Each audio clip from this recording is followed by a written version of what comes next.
નમસ્કાર મિત્રો, સ્વાગત છે અમારી યુટ્યુબ ચેનલમાં. આજે આપણે વાત કરવાના છે કે માયરા સોયાનું અવસાન થયેલ છે, તો ત્યારે તેમનો પરિવાર ન્યાય માટે પોલીસ સ્ટેશન જાય છે. તો માયરા સોયાના પરિવારને શું થાય છે તે પૂરેપૂરું આ વિડીયોમાં જોવાનું છે, તો જોડાયેલા રહેજો અમારી યુટ્યુબ ચેનલ. તો મિત્રો, માયરા સોયાનું અવસાન થયું એ તો દરેકને ખબર જ છે, કારણ કે આજે એમની પાછળ એમની ફેમિલી બહુ હેરાન થઈ રહી છે. કારણ કે આપણે એમને થોડો ટાઈમ પહેલાં જોયું કે એમની નજીકના પોલીસ સ્ટેશન અમરાઈવાડીમાં એમની ફેમિલી ન્યાય માટે જાય છે અને પોલીસ કેસ દાખલ કરવા જાય, સોઢા વિરુદ્ધ નોંધાવવા જાય છે, પણ કેસ હાથમાં લેતા નથી અને હજી સુધી કોઈ પૂરતી કાર્યવાહી કરી નથી.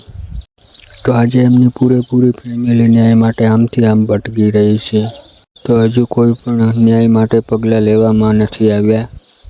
તો મિત્રો, માયરા સોયાનું મમ્મીનું શું બયાન હતું, તો એક ન્યૂઝ ખાતર હું તમને આજે જણાવવાનો છું મિત્રો. અને મિત્રો, તમને આજે હજી એક બીજી વાત પણ જણાવી દઉં. અમરાઈવાડી પોલીસ સ્ટેશનમાં માયરા સોયાનું તો મિત્રો હજી સુધી કોઈ પણ કેસ નોંધાયો નથી. તો મિત્રો, આપણને જે પણ કાંઈ સોશિયલ મીડિયાથી માહિતી મળી છે એ અમે તમને જણાવીએ છીએ. તો મિત્રો, અત્યારે એમની ફેમિલી ન્યાય માટે પૂરેપૂરી કાર્યવાહી કરી રહી છે. તો મિત્રો, માયરા સોયાના મમ્મીનું એક નવું બયાન સામે આવ્યું છે.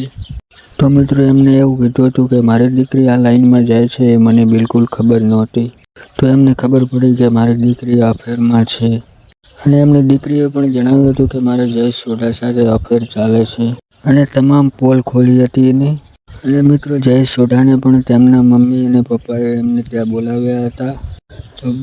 તો મિત્રો, આ બધું એમની મમ્મીને એક વિડીયો દ્વારા કહેવામાં આવ્યું હતું, અને જયેશ સોઢાને લગ્ન માટે કહેવામાં આવ્યું હતું. ત્યારે જયેશ સોઢાએ કીધું હતું